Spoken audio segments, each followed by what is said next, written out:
flight to Billings, and it must have been a really scary flight because she offered and came with me in the car to drive back instead of getting on her flight. And the first thing I did was hand her the sheet that I had printed off that had directions. And I said, okay, you're going to have to be the copilote. If you're going to come with me, you have a job. And so she starts reading it, and the first thing she said is, pull out of 1675 Nelson Road and turn right. And I said, no, that's my house. You have to look at the directions and read them backwards. And she, of course, said, how did you ever get here? Anyway, it was a very enjoyable ride, and the whole trip down, we talked about all the different initiatives, and Henrietta, of course, has been a leader in Indian education her whole career. And this is just an incredible blessing, and we're so grateful that she's here to share with you today. So Dr. Henrietta Mann is a Cheyenne enrolled with the Cheyenne Arapaho tribes, and she's the founding president of the Cheyenne Arapaho Tribal College, and that's in Weatherford, Oklahoma. Dr. Mann was the first individual to occupy the endowed chair in Native American Studies here at MSU, and she also has Professor Emeritus status, and she continues to serve as the special assistant to the president with President Gamble and now with President Cruzado. For the greater part of 28 years, she was employed at the University of Montana, Missoula. No booze, please. Sorry. Where she was director professor of Native American Studies. She also has taught at the University of California in Berkeley, the Graduate School of Education at Harvard University, and Haskell Indian Nations University located in Lawrence, Kansas. In addition, Dr. Mann has served as the director of the Office of Indian Education Programs, deputy to the Assistant Secretary for the Bureau of Indian Affairs. She also was the national coordinator of the American Indian Religious Freedom Act Coalition for the Association on American Indian Affairs. In 1991, Rolling Stone magazine named Dr. Mann as one of the 10 leading professors in the nation. She was one of 7 recipients of the State of Montana Governor's Humanities Award in 2001. She joined Chairman Earl Oldperson of the Blackfeet Nation in delivering the Montana Tribal Nations Address to the joint session of the Senate and House of the Montana 57th Legislative Assembly in February 2001. In 2008, she received the Lifetime Achievements Award from the National Indian Education Association. The University of New Mexico honored her with the 2008 Bernard S. Rohde Award for her leadership, vision, and inspirational guidance in Native American education. She's published a book, Cheyenne and Arapaho Education, from 1871 to 1982, and she has been an interviewee and consultant for several television and movie productions, which include In the White Man's Image, How the West Was Lost, Paha Sapa, Struggle for the Black Hills, The West, and Last of the Dogmen. Dr. Mann has lectured throughout the United States, including Hawaii, Mexico, Canada, Germany, Italy, New Zealand, the United Kingdom, Spain, Belgium, and the Netherlands. And that's the short mini bio. So please help me in welcoming Dr. Mann.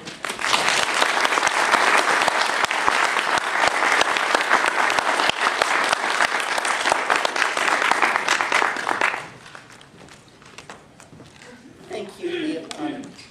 I don't know if you can hear me. All of these mics, it almost makes me feel like I'm a celebrity, a political one, with all of these microphones in front. You never know which one you're supposed to be speaking into, or whether you should be speaking at all.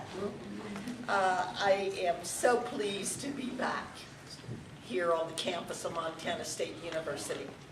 I have been gone for several years, and I really have had to think twice, 3 times, 4 times about what I'm doing in Oklahoma. Well, first of all, I am a native Oklahoma, as Jioanna has said, and there's sometimes challenges put before you that you really have to be mindful of and to accept. Responsibilities. When we talk about life, there's a lot of responsibilities. You have responsibilities as students, as faculty, as administrators, and I'd like to welcome one of the new deans to our campus. And without Before I go any further, as protocol demands, I would like to recognize one of our members of the Board of Regents, Major Robinson of the Northern Cheyenne Nation.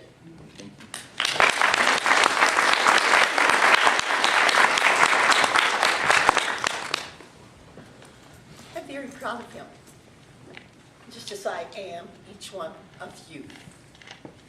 I like to begin by expressing gratitude for life. I mean, I don't know what many of you felt like yesterday when that wind suddenly started blowing and the snow came and it looked like we could all be blown to the North Pole and live among the polar bears that are facing problems right now. And I sat at the motel looking out the window at it because it was just absolutely beautiful for me. Far different from where I am in Oklahoma. Still very warm. I think the temperature yesterday, I was told, was about 83 degrees. And here I am. And next week, I'll be going to Alaska, even further. So this is sort of acclimating me for what I face in that state to the north. Life. That's life. Life is so precious. Life is to be cherished. If we stop and think, can you imagine if we didn't have the ability to see, to hear, to touch, to smell, and to taste? I think we too often take such wonderful blessings and such miracles for granted. So we should be very thankful for these abilities. I am, and I try to be, and every morning when I wake to see another day, I am blessed. And I thank my Hill for letting me see another day. And I was so thankful this morning getting to see the mountains of Montana and to try to walk in the snow. And to be here. And I was very, very anxious and eager to see every one of you. It looks as if my friend is not flying his plane somewhere to the Orient. Thank you for being here, Rob. A very fine supporter, he and his wife, of Native American Studies, Rob Buckles.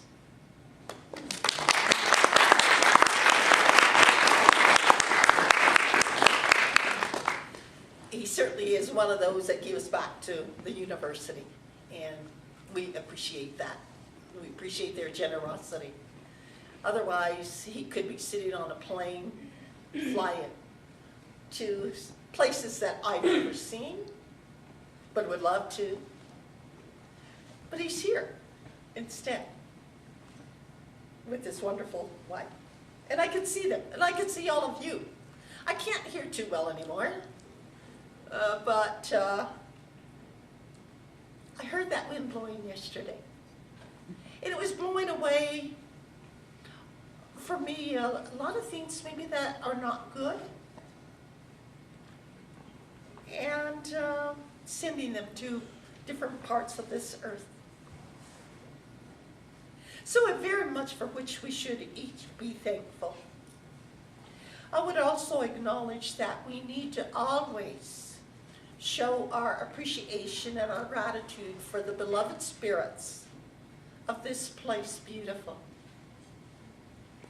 This place that was home first to our ancestors, the indigenous peoples of this state we now call Montana, that we now share with others who came to visit. Now that I'm in Oklahoma, there is this woman on campus that is always proud of the fact that she's what, 9th generation pioneer, or sooner. whichever one you're going to call it. I almost feel diminished by that. I say, stop and look at the generations that my ancestors were here and think how they got here. How many of them were forced, literally, and herded to their homelands. And I want to acknowledge the spirits of this place. And I think that is something that we can all be very proud of, to be sharing this wonderful land. When I come to Montana, my son always says, would you get me some stickers? So I already went. He turns 52 tomorrow, my son. And so I got him all kinds of stickers, and one was the last best place. I guess it is. And we have to always acknowledge the spirits that made it possible for us to live in this place. Beautiful. I would like to express my gratitude for this day, this beautiful day. I'd like to express gratitude to this earth, for the sun that's up there, for the winds, for the river, and for the hearts, yours and mine. Vibrant with light. There. Good hearts. Happy hearts. I think one of the stickers was, Montana is my happy place. Well, our hearts should be very happy for all of these blessings that we have been given. Precious gifts. I want to thank you for being who you are. My two nephews sitting over here, Walter. And it was Wayne that gave me the opportunity to leave the University of Montana and to come here to be the first person to fill the Katz Endowed chair. And of course we know that in terms of the academic ladder, that is really the ultimate. And not that I was looking at that, I thought, I'd like to go to that place. They have such fine support from their administration. They have so much that at the time we lacked at the other school. So I came here. And I thank them for this opportunity. One of the best things that someone has ever done for me. Thank you, two doctors over there. Thank you for being you and for embracing me again and welcoming me back to this place that I think about as I face one of the biggest challenges in my life, which is building a tribal college.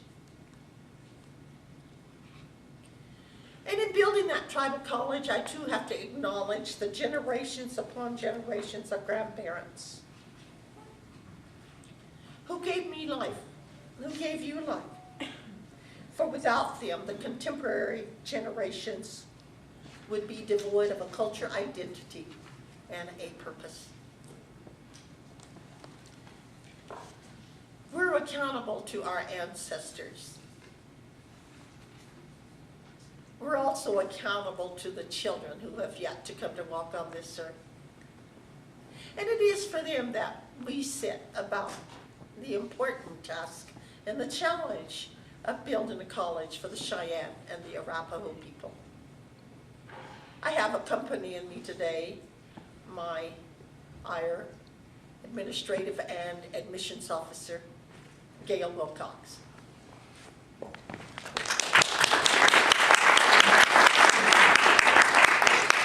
I try to convince her that she should really think of moving here to Montana. But she is completing a certificate, a graduate certificate online, offered through the Native American Studies program here at Montana State University. And I thought, we've got to tap into that expertise And so this semester, she's teaching our Introduction to Native American Studies course. I think she's having fun, but she is also incorporating it into it. All of the kinds of knowledge and the teachings that she learned in that certificate program offered here. I think that we really need to be proud of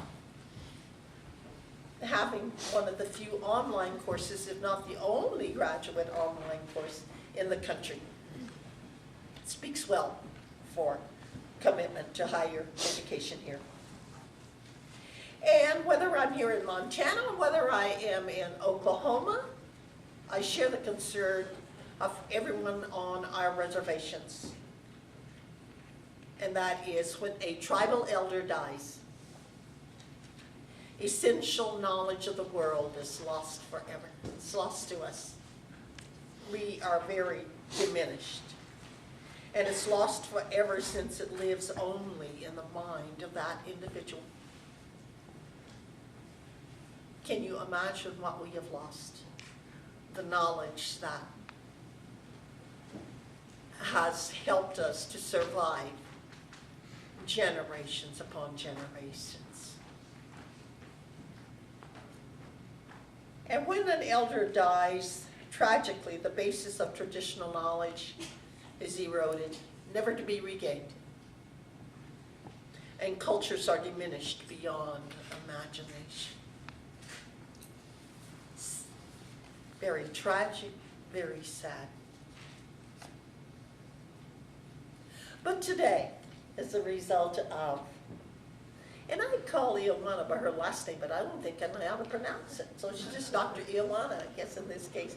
Without her gathering us here at this very special moment in time, and we would not have the opportunity to celebrate and honor the first peoples of this land, the culture bearers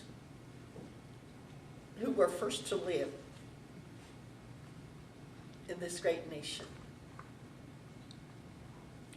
And so from this center of time and place, I believe we need to imagine the past, all that has been, but also think of how it has influenced today and all that you walk toward, the influence, what you carry, what is going to be carried from here, from the classrooms, from our communities, to walk into tomorrow. Many tomorrows, I hope, for you. But there is so much about which we have to be cognizant and what we have to incorporate into our classroom content. What about this earth? What is happening here? What about something called climate change? What about something that we have to face that is called global warming?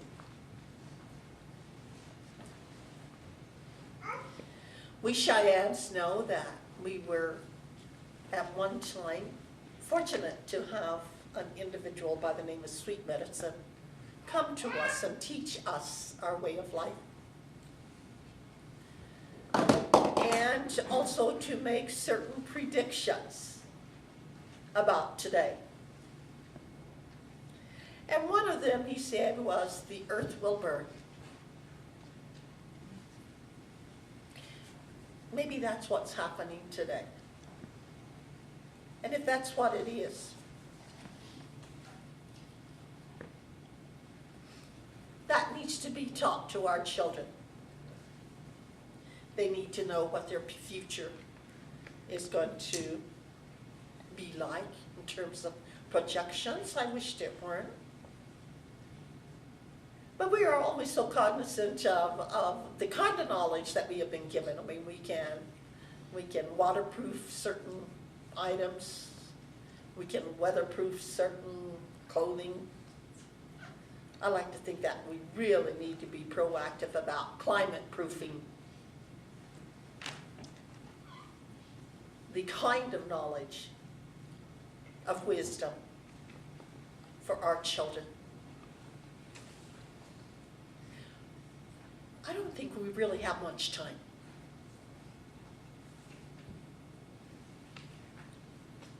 And I know that my grandfather always emphasized the fact that I should be one of those individuals that really thinks about, like you, leaving this earth and this place so much better than when I came to walk here. Leaving it better for our children. Teaching them about life, reality of life, not just constant abstractions. But to teach them well. To teach them with honesty and cultural integrity.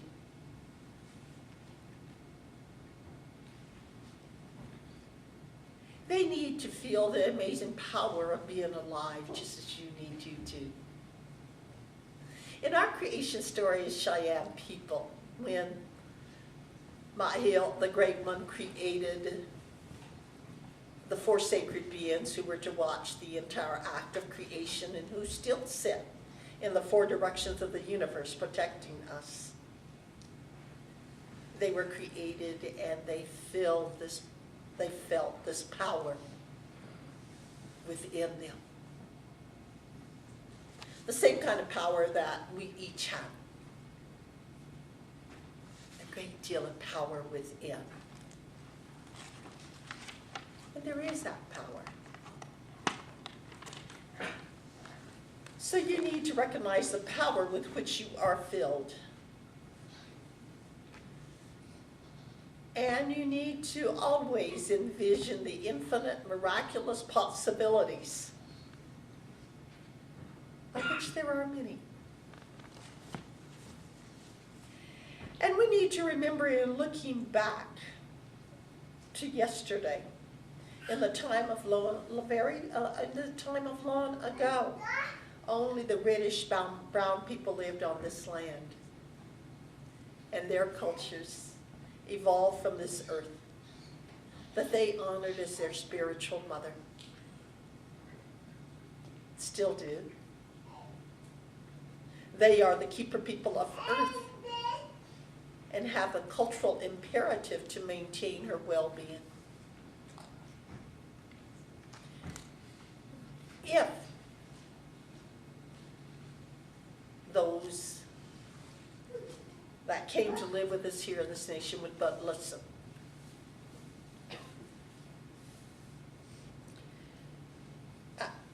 We have great responsibility, and we keep this earth alive, as one of our late tribal elders has said, keep this earth alive through our ceremonies. We haven't given them up. And we never will. So our promises to seek medicine. It was the promises of responsibility that they said we would carry. And by virtue of having lived here the longest as the reddish brown people of this land, I like to think that we're the grandparent generation. We are the grandparent generation of this land, of this earth. And I hope we teach wisely.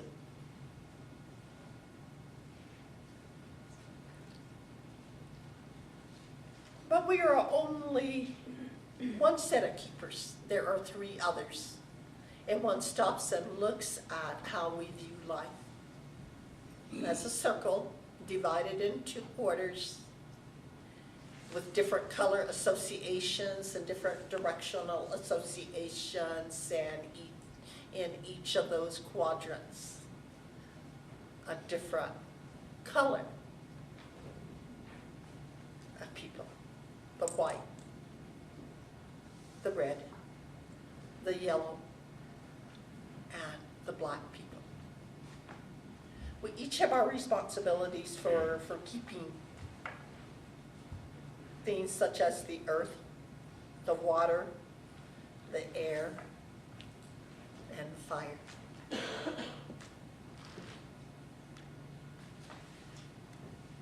And as the grandparent generation of this land and being responsible for this earth, American Indians are earthborn.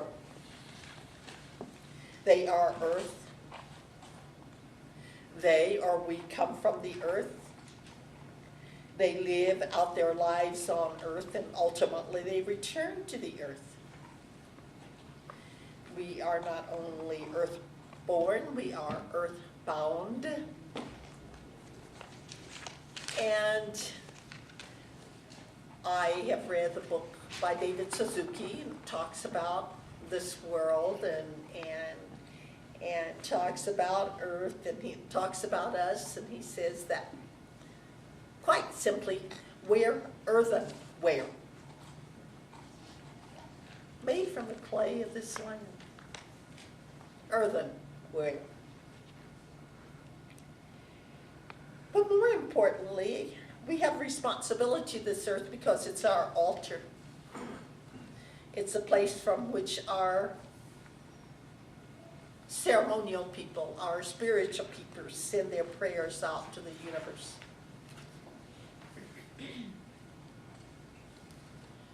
And of course, we need to continue to recognize that the earth is a mother, a feminine being.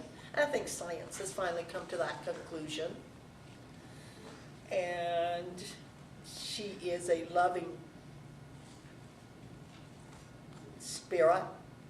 And she has nurtured life continuously and inexhaustibly since the beginning. And her first children from here were a happy, self-reliant people at the sunrise of creation as they began their earth journey. We've journeyed from many places. We've journeyed around. We're still on a journey. All of us now, collectively, where are we journeying to? Where are we going? Wherever it is, we better carry our teachings with us. Teachings not formalized and put into textbooks. And I wish they were. But teachings that you learn through apprenticeships, by experiencing in them in ceremony, by sitting at the feet of your elders and learning from the stories. That's only one part of learning, a half of learning. The other half is to come to places like Montana State University and acquire a whole different system of education, be educated in that way. I think we need to, as we're taking this journey from the past to today, recognize that American Indians, the first peoples of this land that we call Kamawutstania, meaning the natural, ordinary, simple people of this land. Kamawutstania, all indigenous peoples, all the tribes, 560 to 65 of them. We're the Kamawutstania, the ordinary, natural, simple people of the land. And we need to recognize that these Kamawutstania established the first educational systems in this country. Yeah.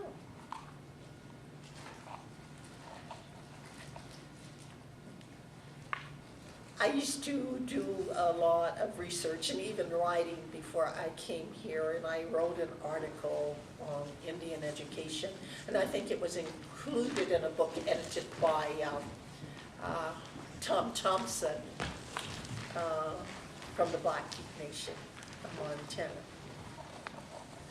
And my quotation started out, my book started out with something like, education did not come to this country on the Nina and the Pinta and the Santa Maria. It was here. And Dick Little Bear always loves to quote me in that regard, so I've got one quotation for him, floating around out in the world of Indian education.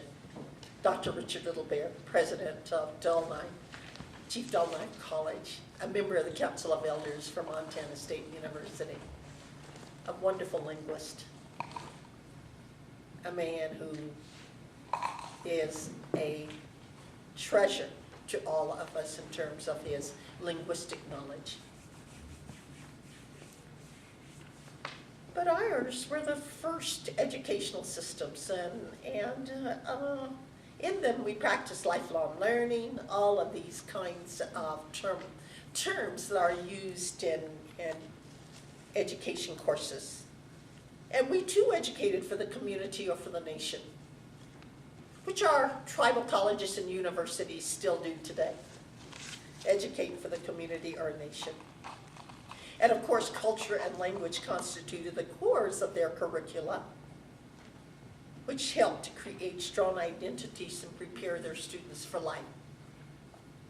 Skillful, knowledgeable individuals. We learned how to be very competent Blackfeet, Crow, Cree,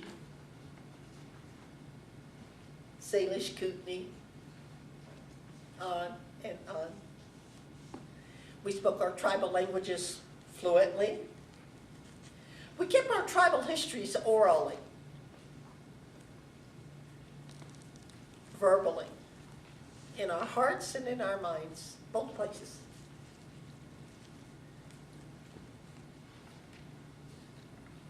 And that has led in Scott Momaday, who won the 1969 Pulitzer Prize for Fiction, and who last year, I believe, was Poet Laureate of Oklahoma, to make the statement, because of our oral traditions as a peoples, we are always but one generation removed from extinction.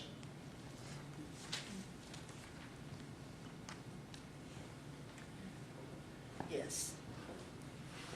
And so we keep and still keep our tribal histories orally. We are this country's first historians. We established our first schools. We have the first teachers. Our students were the first students. First in many ways, and still are in my estimation. And as Native peoples, we have always believed